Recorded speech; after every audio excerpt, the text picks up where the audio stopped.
So under this hood, we do have a parasitic drain that is basically killing our battery. And because most of the components in this car are not OEM, that drain could be coming from you name it. So hopefully in this video we are going to fix it. But first, we need to identify the root cause. And the way we're gonna do so is we're gonna use this device. This is a tester or a multimeter. We're gonna place this into the amp and we're gonna move the dial also into the amp. This is something that will help us measure current between the same one wire. We're gonna attach one of these probes. We do have a current around 0.3, 0.4 amps, which are basically 400 milliamps. And the way we're gonna test now from where it's draining is by removing one by one each of the fuses until we discover which one is the one causing this drain. And there it is. This is the one causing our battery to drain, and it is Alt S, which basically means alternator signal. Okay, good thing we diagnosed that we do have an electrical issue with the alternator. Now, I had no idea why that thing is causing an issue.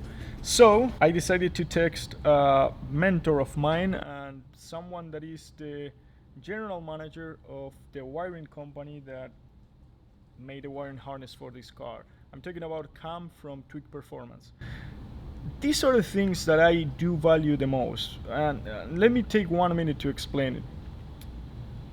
Whatever you are dealing with in terms of purchasing a product, it doesn't matter if you're talking about, you know, IT, we're talking about cloud computing, you get the best brands, the best companies that are making those products, and you can arguably say, and it's fair to say, that the product itself, it turns to be a commodity, but the main differentiator, it's the customer service.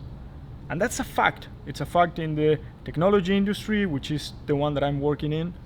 It's a fact in the automotive industry, and so on and so forth. It's a fact in life, you know. So long story short is, I sent him a text saying, hey, I'm having an issue with this. What do you think? Any guess, any idea? And he immediately replied saying, did you switch the wires in the FRS connector? And I was like, no, I didn't know that was something that I have to do. And he said, yeah, take a look at yours. So I took a look at mine, and yeah, it's actually inverted. So it seems that Toyota and Subaru, they do not have the same pattern, and they were wired differently. So what we're gonna do now is we're gonna swap them and see if that thing fixes the issue.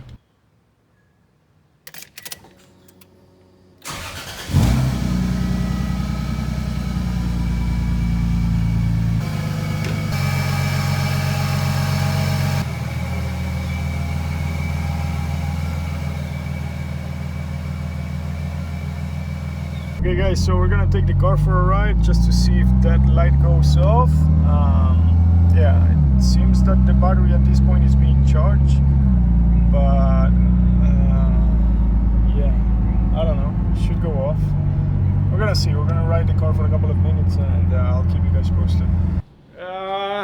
Okay, so parasitic issue seems to be solved. Now we have another one, which is the battery is not being properly charged.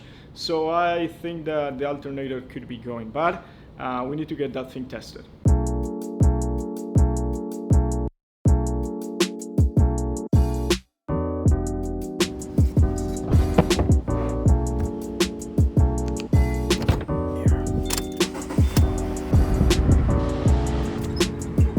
Good afternoon. I would like to know if we can test this one. Sure. What year, make, model is the vehicle?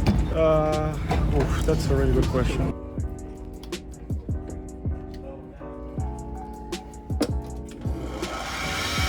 Based on that sound alone, I didn't like that. If one thing fails, the entire thing DC fails. volt results. The destination is on your left, Davy battery and alternator. So, and what were you able to fix? So these are the parts that they go to, and this is the regulator, right? Regulator. Gotcha. Put a new regulator, and rectify. That's great. Thank you so much. Thank you. And brushes. Oh, appreciate it. Thank you so much. Okay, ready to put everything back in place and see if this bad boy fixed the issue now. I'm not too happy with the 180, to be honest. I asked for a quote, the quote never went in, they did the job, and then when I picked the thing up, you know, gentleman's agreement, if they did the job, I have to pay for it. I asked for a discount, they basically gently said no. Nevertheless, it is what it is. I had two other options, but both of them were going to take time. One was going with an aftermarket, a very good friend of mine, Connor. If you're watching, thank you for guiding me always. He is running a Matchman, I think it's called, or something like that, Matchman, whatever. It's an aftermarket one. You have a 170 amp and 240 amp. One of those cost around 350, and the other one cost almost 450. So a huge difference with the 180. And then the second option, it was basically buying it from Drift Motion. Let's stop talking and let's make that guy get in here. Okay, everything went back. We have the alternator back in place, air filter back in place. As we can see, the belt as well, all the connections. So now back to square one. If you guys remember, we started with the intention of having fixed a parasite consumption issue. So let's see if we do have a parasite consumption issue. We go back to ampere, 0.06 amps of consumption. Yes, we fixed the parasite issue. Time to start this car again and see what happens with the charging system.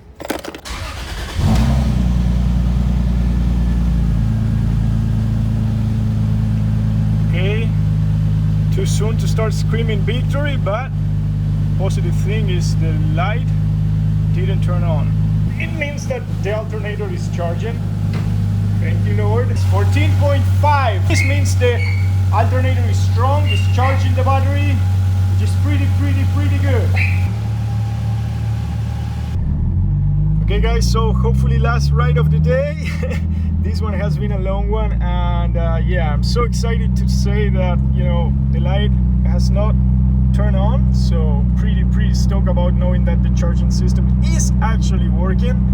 It took some time, a lot of things were broken. Just as a recap, the alternator was bad, the wiring was not properly set up from my side. So yeah, I just want to close saying thank you very much to all of you for watching and supporting this build. You know, this is kind of the truth when you're building something. It's not just as romantic as you may think it will be. I think, you know, it's more real and tangible, and, you know, there are more crappy stuff that will happen along the way, but the important thing is to, you know, what a nice car. The important thing is to have good friends that can help you actually, you know, solve this issue. So I don't think, Cam, you're watching this video, but if anyone is interested in purchasing a wiring harness for a 2JC to any single platform, Twig Performance is the way to go. Those guys are not just the best in the products, but also are the best in quality of customer service, which I believe is the most important thing. So with that, thank you very much for watching, guys. Hope to see you soon. Peace out.